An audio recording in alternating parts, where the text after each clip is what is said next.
Attila the Hun, the rise and fall of a dark legend. Few names in history strike as much fear as Attila the Hun. Known as the Scourge of God, he was a merciless conqueror whose very presence sent empires trembling. His story is one of survival, ambition, and sudden downfall, a tale written in blood and fire across the fading glory of Rome. Now, before we move on with the story, please help a small channel grow. Like and subscribe. It means a lot to me. Okay, back to the story. A childhood shaped by war, Attila was born into a world where strength meant everything. The Huns were nomadic warriors, feared for their speed and brutality. From the moment he could ride, Attila was trained to fight. The steppes of Central Asia were unforgiving, and weakness was not tolerated. Legends say that as a boy, he was hardened through trials, learning to endure hunger, cold, and pain. His early years were also shaped by betrayal. The Huns were not a united people but a collection of clans, constantly vying for power. When his uncle, King Rugila, died, Attila and his brother Bleda took control. But power among the Huns was never shared for long. The path to power: at first, Attila ruled alongside Bleda, but it was clear who was the true force behind the throne. The Huns had already made Rome pay tribute, but Attila wanted more. In 445 AD, Bleda was dead, murdered, many believe, by Attila himself. With his brother gone, there was no one left to challenge him. He turned his gaze toward the Roman Empire, both east and west. The Eastern Romans had grown used to paying the Huns to stay away, but Attila was not satisfied with gold alone. He wanted fear. Cities in the Balkans burned, and the emperor in Constantinople begged for peace, offering ever larger sums of money. But Attila was just getting started.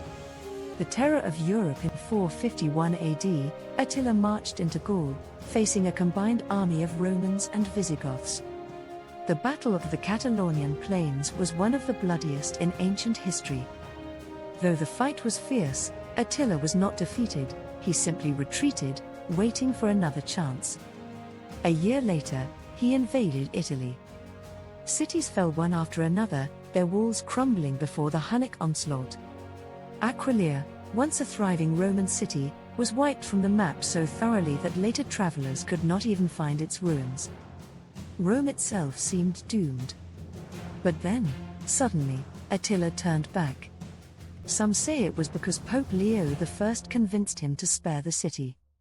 Others believe disease and starvation weakened his army. Whatever the reason, Rome was spared, for now. A mysterious and sudden end. Attila's death was as shocking as his life. In 453 AD, he took a new bride, a young woman named Ildiko. That night, during the celebrations, he drank heavily. The next morning, he was found dead, drowned in his own blood from a nosebleed, or so the story goes. Some whispered that Ildiko had killed him. Others believed it was the vengeance of God. Without Attila, the Hunnic Empire crumbled almost overnight. His sons fought among themselves, and the tribes that had once feared the Huns rose up against them. Within years, the empire was gone, fading into legend. The shadow left behind Attila's legacy was one of destruction, but also transformation.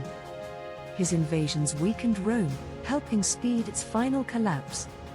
Kings and warlords for centuries after would invoke his name to justify their own cruelty. Even today, he remains the ultimate symbol of the barbarian conqueror, a man who lived by the sword and died under mysterious circumstances, leaving behind only ruins and stories of terror. In the end, Attila proved that even the most fearsome rulers are fleeting. His empire vanished as quickly as it rose, but the fear he inspired never truly faded. He was, and remains, history's darkest storm, a force of nature in human form. Thank you for watching my video. Please, like and subscribe.